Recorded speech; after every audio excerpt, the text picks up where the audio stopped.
হযরত সালমান ফার্সি বলছেন, আমি মদিনা থেকে ইয়াসরাবে আসব, বিভিন্ন খ্রিস্টান পাদ্রীদের কাছে গেলাম। অবশেষে শেষ পাদ্রী আমাকে বলল, অদূর ভবিষ্যতে ইয়াসরাবে একজন শেষ পয়গম্বর আসবেন, ওনার পরে আর কোনো পয়গম্বর আসবেন না। ওনার সন্ধান যদি পাও তুমি আল্লাহর সন্ধান পেয়ে যাবে। যেরকম সুবহানাল্লাহ, ওনার সন্ধান যদি পাও, যদি ওনার কাছে যাইতে পারো আল্লাহর সন্ধান পেয়ে যাবে। আমাকে একজনে, আমি তাকে আমার সমস্ত ছাগল বেড়া দিয়ে দিলাম, আমাকে তুমি মদিনার সন্ধান দিয়ে দাও। উনি আমাকে আইনা মদিনায় বিক্রি করে দিল। মদিনায় আমি চলে আসলাম। আমি মদিনার সন্ধান পেলাম ঠিকই, কিন্তু উনি আমাকে দাস বানিয়ে দিল, মদিনার একজনের কাছে বিক্রি করে দিল। ওই মদিনায় আসার পরে আমি দেখলাম সারাদিন আমি খেজুরের বাগানের মধ্যে কাজ করি, কিন্তু আমার ভিতরে একটা শান্তি পাই না। আমি এটাই তো মদিনা, এখানে আমি একদিন শেষ নবীর সন্ধান পাবো।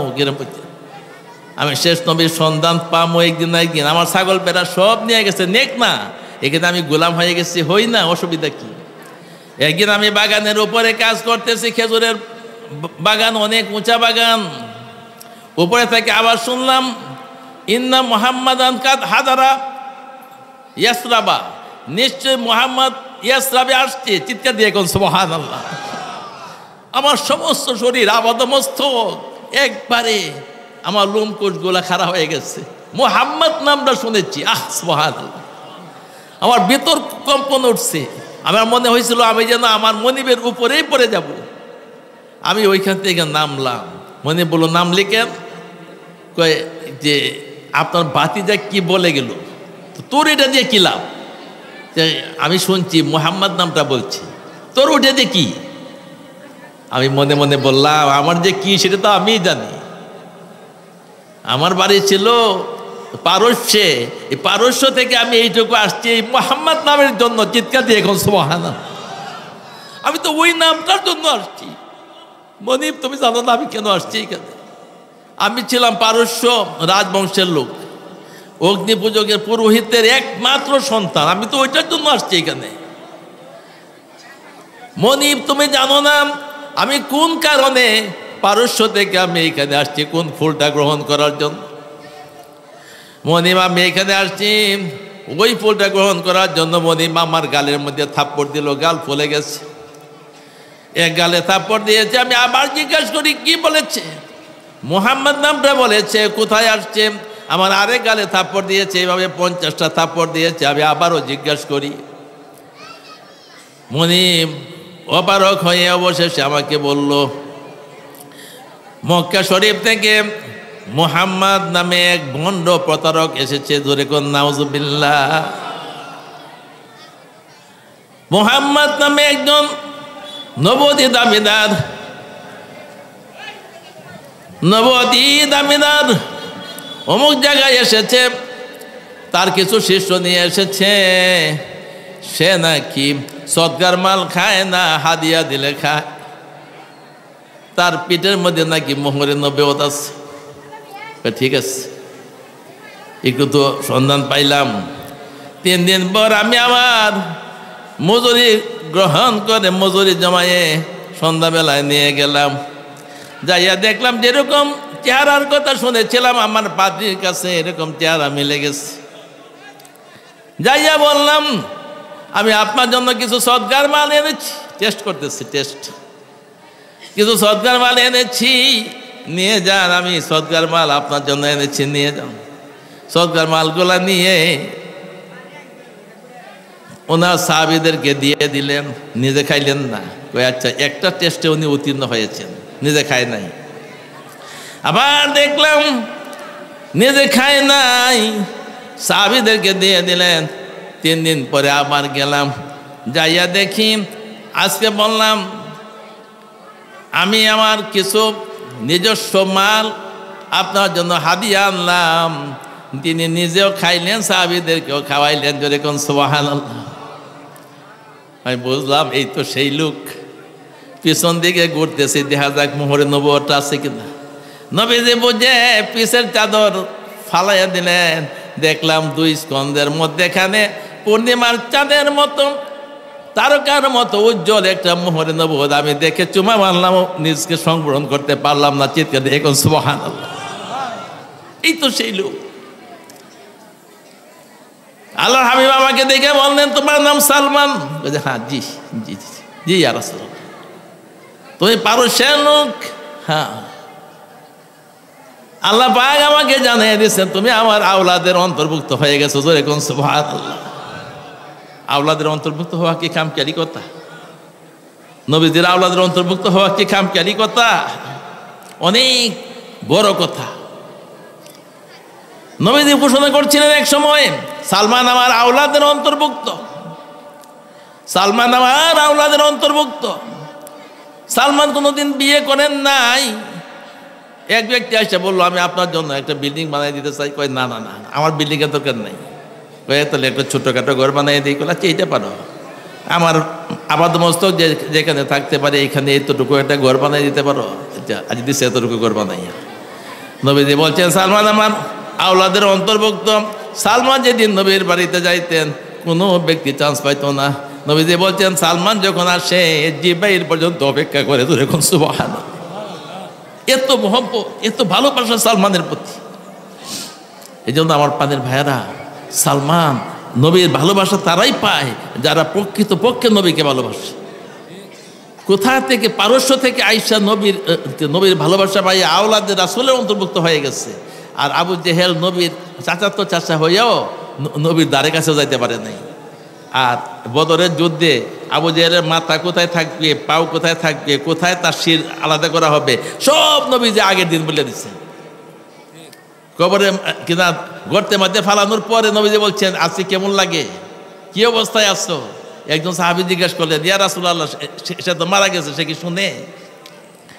কোরআনের আয়াত নাযিল হয়েছে ওমা আনতুম বিমাসমাইন, যে তোমরা তাদের চাইতে বেশি শুনো না তারা যতটুকু শুনতেছে, তারা তোমাদের চাইতে অনেক বেশি শুনে। চিৎকার দিয়ে এখন সুবহানাল্লাহ।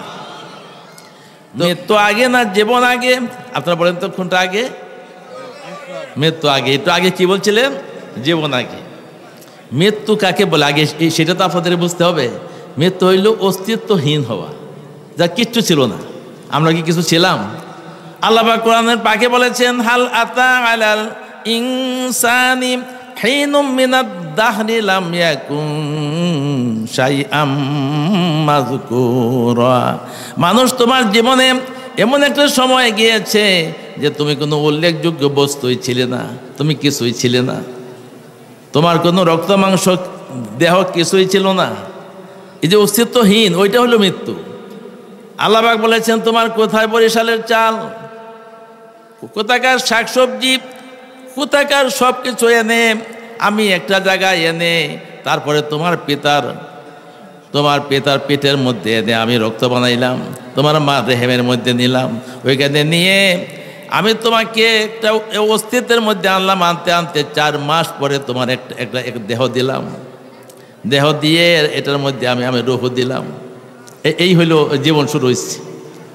তাহলে বোঝা গেল জীবন আগে না জীবন পরে? আপনারা বলেন তো এখন, জীবন আগে না জীবন পরে? জীবন পরে। আল্লাহ পাক বলেছেন আল্লাযী খালাকাল মাউতা, যিনি সৃষ্টি করেছেন মৃত, ওয়াল হায়াতা, এরপরে জীবন, লিয়াবলুয়াকুম, পরীক্ষা করার জন্য, আইয়ুকুম আহসানু আমালা, একটু পরীক্ষা নিবে কার আমল কত সুন্দর, কার আমল কত বেশি। এটা পরীক্ষা না। কে 100 রাকাত নামাজ পড়লো, এটা আল্লাহর পরীক্ষা নয়। 2 রাকাত নামাজের মধ্যে আল্লাহর প্রিয় বান্দা হতে পারে। চিৎকার দিয়ে এখন সুবহানাল্লাহ। একটি নফল রোজার মধ্যেই, সোমবারের একটি নফল রোজার মধ্যেই আল্লাহর প্রিয় বান্দা হয়ে যেতে পারে। একটি ফরজ যাকাতের মধ্যেই আল্লাহর প্রিয় বান্দা হতে পারে। চিৎকার দিয়ে এখন সুবহানাল্লাহ। হতে পারে। সারা রাতে জিকির করলেন, ফজরের জামাতের খবর নাই, আল্লাহর প্রিয় বান্দার দ্বারে কাছে যেতে পারবেন। আপনাকে জীবনটা কিভাবে চালাইবেন? আইয়ুকুম আহসানু, আইয়ুকুম আকসারু না, আইয়ুকুম আকসারু বলেন না আল্লাহ তাআলা। তোমাদের মধ্যে কার আমল কত সুন্দর, কত বেশি সুন্দর, এখানে সুপারলেটিভ ডিগ্রি আনা হয়েছে। এটাকে বলা হয় ইস্তেতাবদিল। কার আমল কত বেশি সুন্দর, এটার একটা পরীক্ষা নিয়ে আপনার জীবন শেষ করে দেওয়া হবে। এটা শেষ নয়। আপনার মৃত্যু হলো, এটা জীবনের শেষ নয়। এই জন্য ওলি আল্লাহগণ যারা নাকি এটাকে বলা হয় ইন্তেকাল, স্থানান্তরিত হওয়া। যদি এটাই শেষ হইতো তাহলে আল্লাহর হাবিবের উপরে আমরা দুরূদ পড়ি কেন? আসসালামু আলাইকা আইয়ুহান নবী পড়ি না? আসসালামু আলাইকা হে রাসূল, এর মধ্যে হয় একবারে প্রেজেন্ট। হে রাসূল আপনার উপরে সালাম। তার মানে কি? রাসূল সব জায়গায় যেতে পারেন, যেরকম সুবহানাল্লাহ। আপনার আমার দরুদ সব জায়গায় পৌঁছতে পারে। কতগুলি গাঁজা করি কিচ্ছা বলার নাম ওয়াজ নয়, সব জায়গায় আমার দরুদ পৌঁছতে পারে। আল্লাহ পাক এই পাওয়ারটা দিয়ে দিয়েছেন। আমার প্রাণের ভাইয়েরা, এইটুকু এতেকাদ রেখে আপনার আমাকে কাজ করতে হবে। হ্যাঁ, এই 56,000 বর্গ মাইলের বাংলাদেশ, এখানে 18 কোটি 16 কোটি 17 কোটি মানুষের অস্তিত্ব হবে যদি আমাদের মধ্যে ইত্তেহাদ আসে। ইত্তেহাদে কুল্লি কখনো হবে না। আমাদের মতভেদ থাকতে পারে, কিন্তু মতবিরোধ হতে পারে, কিন্তু আমাদের মধ্যে ঐক্য আসবে একমাত্র আকীদার উপরে বিশ্বাস করে। আমাদের আকীদা হবে এক, লা ইলাহা ইল্লাল্লাহ। আমরা জামাতে নামাজ পড়ব, আমরা সালাম পড়ব, আমরা সালাত আদায় করব, আমরা যাকাত আদায় করব, এই সবগুলির মধ্যে আমরা এক। জোরে বলেন ঠিক কিনা? হিংসা বিদ্বেষ থাকবে না, আমাদের মধ্যে ঐক্য থাকবে। আমরা একে অন্যের গীবত দেব না, আমরা একে অন্যের মধ্যে মতবিরোধ করব না। কেউ তাবলীগ করবে, ভালো কথা। কেউ তাফসির করবে, ভালো কথা। কেউ ফাকি হবে, ভালো কথা। সবাই মুফাসসির হবে না। আপনার কি বলে, সবাই ফাকি হবে না। এটা কারো পক্ষে সম্ভব নয়। সাহাবায়ে কেরামের মধ্যে কেউ ছিল ফাকি, কেউ ছিলেন মুফতি, কেউ ছিলেন মুফাসসির, কেউ ছিলেন মুহাদ্দিস। রাসূল কারীম সাল্লাল্লাহু আলাইহি ওয়াসাল্লামের আমলে এইভাবে ভাগ ভাগ ছিলেন। এই জন্য রাসূল বলছেন, আকসিরু যিকরা হাজিমিল লাজ্জাতিল মাউত, তোমরা অধিকাংশ সময় বেশি বেশি করে মৃত্যুর কষ্টের কথা স্মরণ করো। আমরা সব সময় মৃত্যুর কথা স্মরণ করব, তাহলে আমাদের মধ্যে হিংসা বিদ্বেষ সব কিছু দূরীভূত হয়ে যাবে। আমরা কি পারবো না ইনশাআল্লাহ? দৈনন্দিন যদি 40 বার, অন্তত পক্ষে কমপক্ষে 20 বার যদি আমরা মৃত্যুর কথা স্মরণ করি, তাহলে অন্তর থেকে হিংসা বিদ্বেষ সব দূরীভূত হয়ে যাবে। আমার প্রাণের ভাইয়ারা, আজকে দেখা যায় এক পীর সাহেব আরেক পীর সাহেবের কথা শুনতে পারে না। সারা বাংলাদেশের সমস্যাটা এই জায়গায়। একই স্টেজের মধ্যে একজন পীর সাহেব আরেক পীর সাহেবের স্টেজে বসতে পারে না। সমালোচনায় ভরপুর হয়ে গেছে। আমি প্রায় জায়গায় যে এইগুলো বলি যে যতক্ষণ পর্যন্ত এইগুলো দূরীভূত করতে না পারেন, একটা স্টেজে বসেন, তাহলে তো হয়ে যায়। আমার প্রাণের ভাইয়ার, আমি বলতেছিলাম মৃত্যু আগে, জীবন আগে নয়। আমরা অস্তিত্বহীন ছিলাম, অস্তিত্বের মধ্যে এনেছেন আমার আল্লাহ সুবহানাহু ওয়া তাআলা।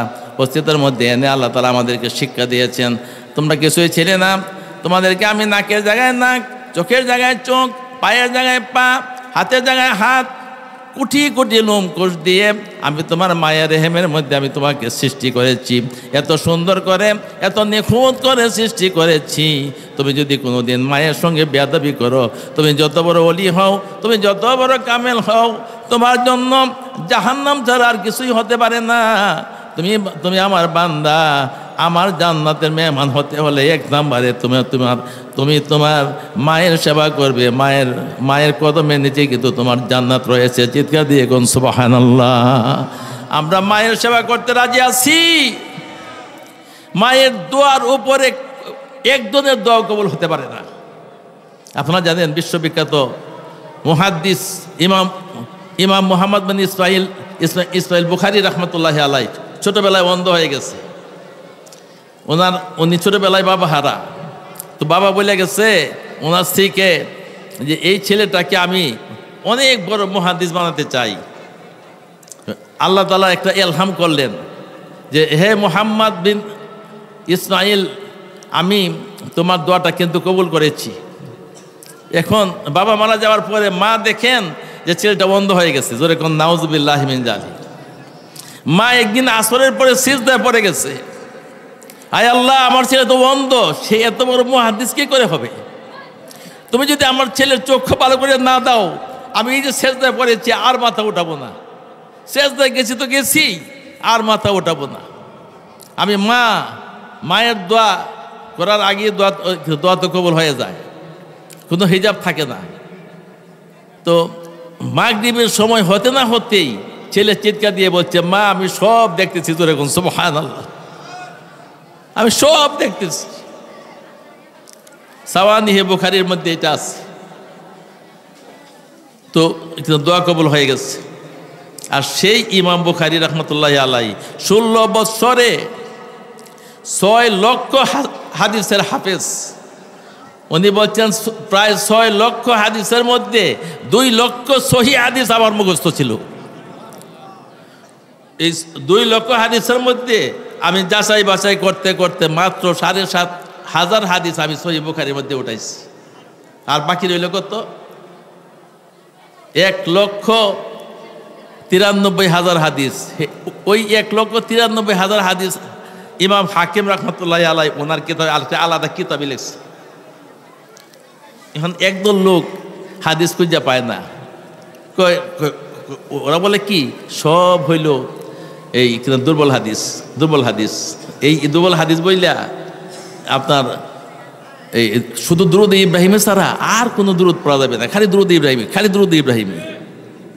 আমি এই কথাগুলো এই জন্য বলছি যে আপনার কতগুলো সুটকি মোল্লা আছে যেখানে যা খালি আপনার দুরূদ ইব্রাহিমে পড়বেন, আর কোনো দুরূদ পড়বেন না, এগুলো বলে না। তারা আর কোনো হাদিস খুঁজে পায় না। এখন 1,93,000 সহিহ হাদিস, চিৎকার দিয়ে এখন সুবহানাল্লাহ। 1,93,000 সবগুলো সহিহ হাদিস। মুস্তাদরেকে হাকিম, ইমাম হাকিম একটা আলাদা কিতাবই লিখেছে। আমার প্রাণের ভাইয়েরা, আমি বলতেছিলাম মায়ের দোয়া এত কবুল হয়। আমি আপনাদেরকে বলতেছি, কোনো সন্তান যদি মায়ের জন্য দোয়া করে, আল্লাহ পাক নিজে বলছেন আমি জানি। কোনো সন্তান জানে না মায়ের জন্য কিভাবে দোয়া করতে হবে, বাবার জন্য কিভাবে দোয়া করতে হবে। এজন্য কোরআন শরীফের মধ্যে আমি ওই দোয়াগুলা এইভাবে শিক্ষা দিয়ে দিয়েছি যে দোয়াগুলা সন্তান জানে না কিভাবে দোয়া করতে হবে, আমি শিক্ষা দিয়েছি। রব্বির হামহুমা কামা রব্বায়ানি সগীরা। চিৎকার দিয়ে এখন সুবহানাল্লাহ। আমার সাথে পড়ুন, রব্বির হামহুমা কামা রব্বায়ানি সগীরা। কোন সন্তান যখন এই দোয়া করে, সাথে সাথে পিতা মাতার কবরে আযাব মাফ হয়ে যায়। আবার যখন পিতা মাতা দোয়া করে, রব্বানা হাব লানা মিন আজওয়াজিনা ওয়া যুররিয়াতিনা কুররাতা আ'য়ুনিন ওয়াজআলনা লিল মুত্তাকিনা ইমামা। আল্লাহ পাক বলেন আমি ওই সন্তানদেরকে মুত্তাকি সন্তান বানিয়ে দেই, পিতা মাতাদেরকে আমি ওই মুত্তাকি সন্তানের ইমাম বানাইয়া নেতা বানাইয়ে কিয়ামতের মাঠে উঠাবো। অন্য আয়াতের মধ্যে আল্লাহ পাক বলেছেন, ইয়াওমা নাদউ কুল্লা উনাসিম বিইমামিহিম। ওই কিয়ামতের দিন আমি প্রত্যেকটা মানুষকে তার ইমাম সহকারে ওঠাবো। জোরে কোন সুবহানাল্লাহ। যার ইমাম যত ভালো, যার নেতা যত ভালো, তার দলীয় লোকগুলা তত ভালো। এখন নেতা যদি মদখোর হয়, নেতা যদি ঘুষখোর হয়, নেতা যদি জয় দেওয়া হয়, তাহলে দলীয় লোকগুলা এরকমই হবে। এই জন্য আমি অনুরোধ করবো, পিতা মাতা দোয়া করবে, রব্বানা হাব লানা মিন আজওয়াজিনা ওয়া যুররিয়াতিনা কুররাতা আ'য়ুনিন ওয়াজআলনা লিল মুত্তাকিনা ইমামা। এই জন্য মানুষের পীরদের কাছে আসতে হবে। কেন আসতে হবে? এই কথাগুলো আমি আপনাদের সামনে একটু সংক্ষেপে তুলে ধরতে চাই। আমার শেষ রাতে ঢাকা যেতে হবে, এই জন্য আমি খুব সংক্ষেপে কথাগুলো বলতে চাই। মৃত্যুর কথা আমি এই জন্যই বললাম, তাফসীর ইবনে কাসিরের মধ্যে আসছে। আমি এই জিনিসগুলো আগেও বুঝতাম না, ইবনে কাসির পড়ার আগে আমি বুঝতাম না যে মৃত্যুর কথা আল্লাহ তাআলা আগে বলছেন কেন। আল্লাহ তাআলা বলেছেন, কাইফা তাকফুরুনা বিল্লাহি ওয়া কুনতুম আমওয়াতান ফাআহইয়াকুম সুম্মা ইউমীতুকুম সুম্মা ইউহয়ীকুম সুম্মা ইলাইহি তুরজাউন। তোমরা কিভাবে আল্লাহর সাথে কিভাবে কুফরি করো? তুমি রাজনীতিতে কুফরি করো, তুমি অর্থনীতিতে কুফরি করো, তোমার ব্যক্তিগত জীবনে কুফরি করো, তোমার সামাজিক জীবনে কুফরি করো, তুমি প্রত্যেকটা কাজের মধ্যে কুফরি কিভাবে করো? আল্লাহ তাআলা এইভাবে জিজ্ঞেস করতেছে, তুমি কিভাবে কুফরি করো? তোমার ব্যবসা বাণিজ্যে কুফরি করো, তোমার চালচলনে কুফরি করো, কিভাবে করো? এটা তো অসম্ভব। মুসলমান হয়ে কোনোভাবে তুমি আল্লাহর সাথে কুফরি করতে পারো না, সুদের ব্যবসা করতে পারো না।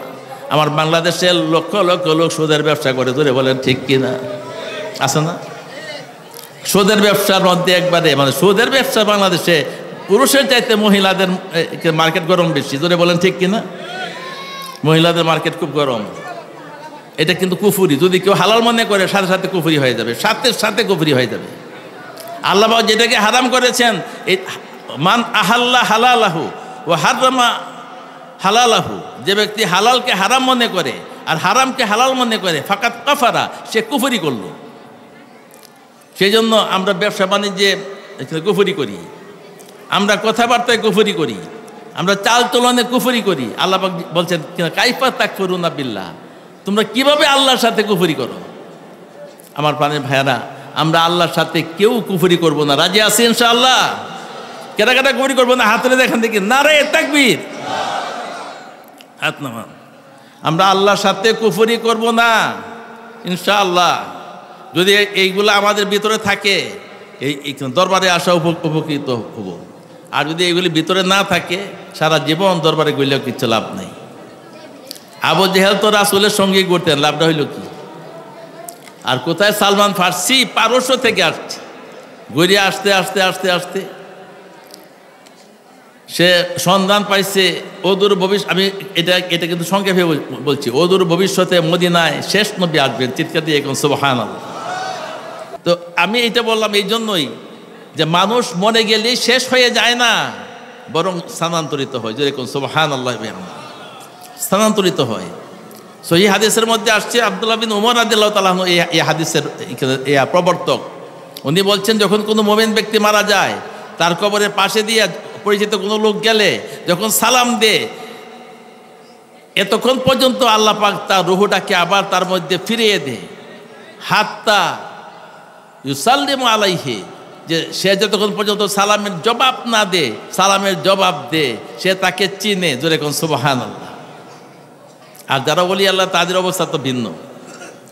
ইন্না আউলিয়া আল্লাহি লা ইয়ামুতুন, ওলি আল্লাহগণ মৃত্যুবরণ করে না, শুধু স্থানান্তরিত হয়, এক স্থান থেকে আরেক স্থানে যায়। এটা আমরা বুঝবো না, আমাদের বোঝার সেই ক্ষমতা নাই, সেটা আমাদের পক্ষে বোঝা সম্ভবপর নয়। এক শ্রেণীর লোকেরা বলতেছে নবী মারা গেছেন, মাটির সাথে মিশে গেছেন, কাজে ওইখানে জিয়ারত করার দরকারই নেই। জোরে কোন নাউযুবিল্লাহি মিন যালিক, আরো জোরে বলেন নাউযুবিল্লাহি মিন যালিক। এক সাহাবী জিজ্ঞেস করলেন, ইয়া রাসূলুল্লাহ, আমরা যে আপনার কাছে সালাম পাঠাবো, কেন পাঠাবো? আপনি তো মরে যাবেন, মাটির সঙ্গে মিশে যাবেন। নবী যে বলছেন, সাবধান, ইন্নাল আম্বিয়া ইন্নাল্লাহা হারামা আলাল আরদি আন তাকুলা আজসাদিল আম্বিয়া, নিশ্চয়ই আল্লাহ পাক জমিনের কে একটা নিষেধাজ্ঞা জারি করেছেন, জমিনের উপরে কোন নবীর দেহ মাটি স্পর্শও করে না। জোরে কোন সুবহানাল্লাহি ওয়া বিহামদিহি। আর আমাদের নবী তো হইলেন সাইয়্যিদুল আম্বিয়া ওয়াল মুরসালিন, সমস্ত নবী রাসূলগণের সর্দার। আমার নবীর ইন্তেকাল হয়েছে, কোরআনে পাকে আসছে, ইন্নাকা মাইয়িতুন ওয়া ইন্নাহুম মাইয়িতুন, হে আমার হাবিব, আপনার মৃত্যু হবে, ওদেরও মৃত্যু হয়ে গেছে। নবীর ইন্তেকালের পরই তার রূহ যে তার মধ্যে ফিরে দেওয়া হয়েছে, আর কোনো দিন ফিরে নেওয়া হয় নাই। চিৎকার দিয়ে কোন সুবহানাল্লাহ। মানুষের যখন মৃত্যু হয়, ইমানদারের যখন মৃত্যু গণে আসে, অপরূপ আকৃতিতে মৃত্যুর সর্দার ফেরেশতা আজরাইলকে পাঠানো হয় রেশমি কাপড় দিয়া। রেশমি কাপড় হাতে নিয়ে যখন আসে, বেহেশতি সুগন্ধি নিয়ে যখন আসে, বেহেশতি পোশাক নিয়ে যখন আসে, 500 ফেরেশতা তার সঙ্গে আসে ডানে বামে। এই ফেরেশতারা যখন আসে, ফেরেশতারা জিকির করতে করতে আসে, বেহেশতের সুসংবাদ নিয়ে আসে। যখন নাকি তখন তার আনন্দ আত্মহারা হয়ে যায়, কারণ তার সামনে জান্নাতের দিকে দরজা খুলে দিয়ে তার কবরটাকে সুসজ্জিত করে দেওয়া হয়, তার সামনে জান্নাতি পোশাক নিয়ে আসা হয়। চিৎকার দিয়ে কোন সুবহানাল্লাহ। সে তখন আনন্দে বিভোর হয়ে যায়, একটা মুচকি হাসি দেয়। জোরে কোন সুবহানাল্লাহ। ইমানদার একটা মুচকি হাসি দেয়, জোরে বলেন ঠিক কিনা? মনে হয় কত মন স্বর্ণ দিয়ে, নূর দিয়ে যেন তাকে গোসল করে দেওয়া হয়েছে। আমি আসল আলোচনায় আসছি এখন। যতগুলি ওলি আল্লাহর জীবনে আমি দেখলাম, যতগুলি ওলি আল্লাহর চেহারা মোবারক আমি দেখলাম, হাফিজি হুজুরের চেহারা দেখলাম মৃত্যুর পরে মনে হলো কত সূর্যের আলো দিয়ে কত জ্যোৎস্না দিয়ে যেন তাকে গোসল করে দেওয়া হয়েছে। আপনারা আপনাদের পীর সাহেব কেবলাকে দেখেছেন, চেহারা কিরম দেখছেন? জবাব দেন, কিরম দেখলেন? মনে হইল যেন পূর্ণিমার চাঁদ ফেল। জোরে বলেন ঠিক কিনা? এটা তো বাস্তব নমুনা। উনি তো এত সুন্দর ছিলেন না, মৃত্যুর পরে যেমন সুন্দর হয়েছেন উনি কি এত সুন্দর ছিলেন? এটাই হইল বাস্তব নমুনা, এটাই হইল চরম সত্য। মৃত্যুর পরে তারা আনন্দে আত্মহারা হয়ে যায়। रोना हो क्या मुस्तारब मौत की इंतजार में जानते हो आएंगे वो मेरे माजार में। কারণ আশিক রাসূল যারা তারা কেন আনন্দে উৎফুল্লিত হবে না, পুলকিত হবে না? কারণ তারা জানেন আমার কবরে আল্লাহর হাবিব, আমার মাহবুব, আমার প্রিয়, আমার সবচাইতে প্রিয় সৈয়দুল মুরসালিন আমার কবরের মধ্যে হাজির হয়ে যাবে। ধরে কোন সুবহানাল্লাহ। তারা তো এটা জানে আমার কবরে তো আল্লাহর হাবিব এসে হাজির হবে। এই জন্য প্রত্যেকটি আশিকে রাসূল এটা জানেন তারা আমার কবরে এসে হাজির হবে, তারা এটা জানেন। এই জন্য তারা আনন্দে আত্মহারা হয়ে যায়, তারা পুলকিত হয়, তাদের চেহারা মাঝে নূরে উদ্ভাসিত হয়ে যায়। এই অবস্থায় যখন এই জন্য তারা ইন্তেকাল করলে বেশি দেরি করা ঠিক নয়, কারণ রহমতে ফেরেশতারা একটু কষ্ট পায়। এই জন্য তাদেরকে কবরে দেওয়ার সাথে সাথে ঘোষণা করা হয় ফাইজুল লিসানিহি, তাদেরকে বসানো হয়। দুজন ফেরেশতা তাদেরকে বসায় পরে জিজ্ঞেস করা হয় মার রাব্বুকা, তোমার রব কে? উত্তর দে রাব্বি আল্লাহ। ওমা দীনুকা, তোমার দিন কি? উত্তর দে দীনি আল ইসলাম। মা তাকুলু বিহাযা রাজুলুল্লাযী বুইসা ফীকুম, এই লোকটা সম্বন্ধে তোমার ধারণা কি, যাকে তোমাদের মাঝে পাঠানো হয়েছিল? এই লোকটা কে বলেন তো আপনারা? সবাই উত্তর দেয়, লোকটা কে? হযরত মুহাম্মদুর রাসূলুল্লাহ সাল্লাল্লাহু আলাইহি ওয়াসাল্লাম। পৃথিবীর কোনো নেতা নেত্রী কবরে যাবে না, পৃথিবীর কোনো রাজা বাদশাহ কবরে যাবে না, পৃথিবীর কোনো প্রাইম মিনিস্টার কবরে যাবে না। কবরে যাবে কে? মুহাম্মদুর রাসূলুল্লাহ সাল্লাল্লাহু আলাইহি ওয়াসাল্লাম। আপনার কবর বাংলাদেশেই হোক, আপনার কবর ভারতেই হোক, আপনার কবর চীনেই হোক, আপনার কবর শুধু রাশিয়াই হোক, যেখানেই হোক, আপনি যদি মুমিন মুসলমান আশিক রাসূল, আপনি যদি সুন্নতের ইত্তেবা করে থাকেন, আপনার কবরে আল্লাহর হাবিবকে পাঠানো হবে। জোরে কোন সুবহানাল্লাহি ওয়া বিহামদিহি। আমাদের কবরে আল্লাহর হাবিব আসুক, আমরা চাই কি চাই না? আপনারা সবাই বলেন চাই কি চাই না? এই হাদিস সহিহ বুখারী শরীফে আছে, এই হাদিস সহিহ মুসলিমে আছে, একই হাদিস মুসনাদে আহমদের মধ্যে আছে, একই হাদিস তিরমিজি শরীফের মধ্যে আছে, একই হাদিস ইবনে মাজাতে আছে, একই হাদিস মিশকাত শরীফেও আসছে। আমার প্রাণের ভাইয়েরা, এইভাবে সব জায়গায় আপনারা আমার কবরে আমরা আল্লাহ তাআলার কাছে তামান্না করি, আশা করি। यही है तमन्ना यही आरज़ू है, यही बात सुनाने को जी चाहता है। मदीने में जाऊं पलट करने आऊं, वही घर बनाने को जी चाहता है। यही है तमन्ना यही आरज़ू है, यही बात सुनाने को जी चाहता है। কাজী আমার প্রাণের ভাইয়েরা, আপনারা আমার সকলের কবরে আল্লাহর হাবিব আসবেন, অবশ্যই আসবেন ইনশাআল্লাহ। কিন্তু শর্ত হইল সুন্নত অনুযায়ী চলতে হবে। আমার প্রাণের ভাইয়েরা, এই জন্য দেখা যায় ইমাম বুখারী রাহমাতুল্লাহ আলাইহিকে কবরে দেওয়ার পর মাটি দেওয়ার সাথে সাথে সেটা মেশক আম্বরি হয়ে যাইত। জোরে কোন সুবহানাল্লাহ। 500 লোক নিয়োগ করে রাখছিল ওই যে আপনার বুখারার গভর্নর, যে খালি মাটি ফালাইবে। কারণ মাটি ফালাইতে মানুষ হাজার হাজার লক্ষ লক্ষ মানুষ আইসা মাটি নিয়ে যেত। মাটি ফালানোর সাথে সাথে মেশক আম্বরি হয়ে যেত, সুঘ্রাণময় হয়ে যেত। কারণ যে কবরে আল্লাহর নবী যায় সেই কবর কি আর মাটি থাকে? এক বেচারা বিদেশ থেকে আসছে, কিন্তু সোনার মদিনায় আল্লাহ নবীকে খুঁজতে আসছে। আরেক সাহাবি বলে, আল্লাহ নবীকে খুঁজতে হইব না, তুমি একটু একটু ঘুরতে থাকো গলিতে গলিতে, যে গলিতে দেখবো মিশকে আম্বরীর সুঘ্রাণ পাওয়া যায়, ওইটাই বুঝবা যে এই দিক দিয়ে নবীজি গেছেন। জোরে কোন সুবহানাল্লাহ। কারণ নেককার মানুষ যেদিক দিয়ে যায় ওই দিক দিয়ে সুঘ্রাণ হয়। এক ওলি আল্লাহর কাপড় দয় এক দুপায়, একদম ওলি আল্লাহর কাপড় যে গামলার মধ্যে দয় ওইটা পুরাটাই আপনার সুগন্ধিময় হয়ে যায়। এখন মানুষের নিয়ে কাপড় দিয়ে বলে আমাদের কাপড়গুলা ওই গামলার মধ্যে দিবা যেটার মধ্যে ওই ওলি আল্লাহর কাপড় দয়। জোরে কোন সুবহানাল্লাহ। হ্যাঁ, সহবতে সালেহ তোরা সালে কোনান, সহবতে তালে তোরা তালে কোনান। নেক লোকের সহবতে থাকলে নেককার হওয়া যায়। জোরে বলেন ঠিক কিনা? না, কুম্ভকারের দোকানে গেলে আগুনের ফুলঙ্গি আসে, আর আতরের দোকানে গেলে কি হয়? সুঘ্রাণ আসবেই।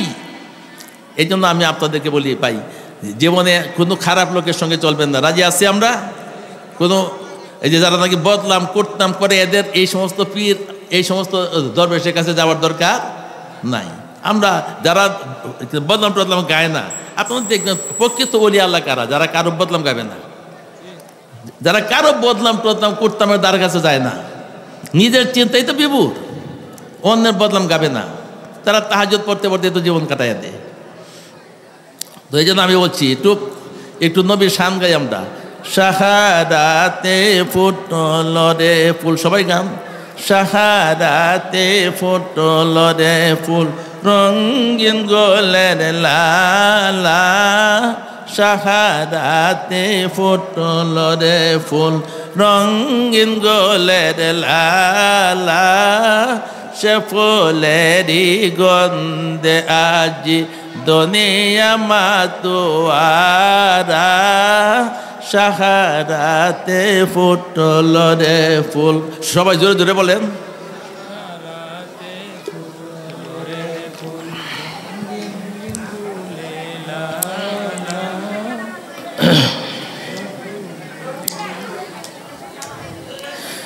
যে ফুল নিয়ে কার কারি চাঁদ সূরজ গ্রহ তারা, জোকে পরে চুমে সে ফুল নীল গগন নিরালা। শাহাদাতে ফুটল রে ফুল, রঙিন গোলের লালা। সে ফুলেরই গন্ধে আজি দুনিয়া মাতোয়ারা। শাহাদাতে ফুটল রে ফুল, রঙিন গোলের লালা। সে ফুলেরই গন্ধে আজি দুনিয়া মাতোয়ারা। শাহাদাতে ফুটল রে ফুল।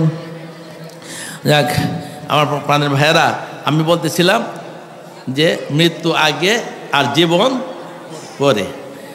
এটাই তো স্বতঃসিদ্ধ কথা। এখন তো আপনাদের বোঝা যাচ্ছে, এক সময় আমরা কিছুই ছিলাম না, আমাদেরকে আল্লাহ তাআলা অস্তিত্বে আনছেন। আবার এক সময় আমাদের একটা মৃত্যু হবে, এটা কিন্তু আসল মৃত্যু না, আমরা অস্তিত্বহীন হয়ে যাব। আবার সুম্মা ইয়াহইয়াকুম, এরপর তোমাদেরকে তিনি জীবিত করবেন। সুম্মা ইলাইহি তুরজাউন, এরপর তোমাদেরকে আবার তার দিকে প্রত্যাবর্তিত করবেন। এই যে তার দিকে প্রত্যাবর্তিত করবেন, কেটা করবেন? আল্লাহ করবেন। এরপরে আল্লাহর কাছে সমস্ত কিছু হিসাব দিতে হবে। আল্লাহ তাআলা বলছেন, কুল ইন্নাল মাউতাল্লাযী তাফিররুনা মিনহু ফাইন্নাহু মুলাকীকুম সুম্মা তুরাদ্দুনা ইলা আলিমিল গায়বি ওয়াশ শাহাদাতি ফায়ুনাব্বিউকুম বিমা কুনতুম তা'মালুন। এ রাসূল, আপনি বলে দেন নিশ্চয় মৃত্যু তোমরা মৃত্যু থেকে পলায়ন করো, অথচ মৃত্যু তোমাদেরকে পাকড়াও করবেই। জোরে কোন নাউযুবিল্লাহ। মৃত্যু আমাদেরকে ধরবে, আমরা যতই পলায়ন করি। এরপর আল্লাহ পাক আমরা যা কিছু করছি, গোপনে প্রকাশ্যে, দিনে রাত্রে, সব কিছু তিনি আমাদেরকে খুলে খুলে বলে দিবেন। জোরে কোন সুবহানাল্লাহ। যে সমস্ত অফিসে আদালতে সিসি ক্যামেরা আছে, সব কিছু আমাদের প্রতিষ্ঠানে সিসি ক্যামেরা আছে। তো ছাত্ররা কোনো অকারেন্স করলে ছাত্ররা বলতে চায় না, মোবাইলের মাধ্যমে নকল করছে, ওরা বলতে চায় না, অথচ সিসি ক্যামেরাতে সব ধরা পড়ছে। আপনি বুঝেন আপনি জীবনে কি করছেন। আল্লাহ সিসি ক্যামেরা কত মারাত্মক, জমিনে সব বলে দিবে, হাত পা সব বলে দিবে, আশপাশের দেওয়াল, গাছের পাতাগুলা, আসমান জমিন সবখানে আল্লাহ তাআলা সিসি ক্যামেরা ফিট করা আছে, সব বলে দিবে।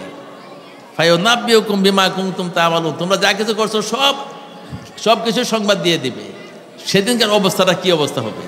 এই জন্য আমরা সবাই অ্যালার্ট হয়ে যাই আমার জীবনের জন্য, যে আমার হাত আমার শত্রু, আমার পাও আমার শত্রু, আমার সব কিছুই আমার শত্রু। সুতরাং আমি কোনো অবস্থাতেই আল্লাহর কাছ থেকে বাঁচতে পারবো না। হ্যাঁ, আমাদের এটা থেকে বাঁচতে হইলে আমরা আল্লাহর হাত থেকে বাঁচতে হইলে একটা পাপ হয়ে গেছে, আরও 10টা নেক করবো, আল্লাহর কাছে তওবা করবো, বারবার তওবা করবো, প্রতিদিন তওবা করবো, আল্লাহর কাছে আমরা তওবা করে আল্লাহ তাআলার কাছ থেকে মাপ চেয়ে নেব। আমার প্রাণের ভাইয়েরা, এভাবে এই ইমানদারের মৃত্যু একরকম আর কাফের মুশরিকের মৃত্যু আরেক রকম। ইমানদারের মৃত্যু হওয়ার সাথে সাথেই এরপরে যখন নাকি সওয়াল হয়ে যাবে, তখন হবে কি আপনার ঘোষণা করা হবে আকাশ থেকে যে 3টা প্রশ্নের উত্তর দিয়া ফেলাইছে, এখন জান্নাতের দিকে একটা দরজা খুলে দাও। সাথে সাথে ফায়ুফতাহ, এক দরজা খুলে যাবে, একবারে জান্নাত পর্যন্ত, তার কবর থেকে জান্নাত পর্যন্ত দরজা হয়ে যাবে, জানালা হয়ে যাবে।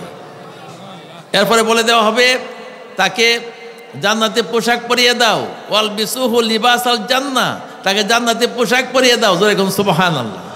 জান্নাতের একটা সুতা সারা পৃথিবী 50 কোটি বার বিক্রি করলে হবে না।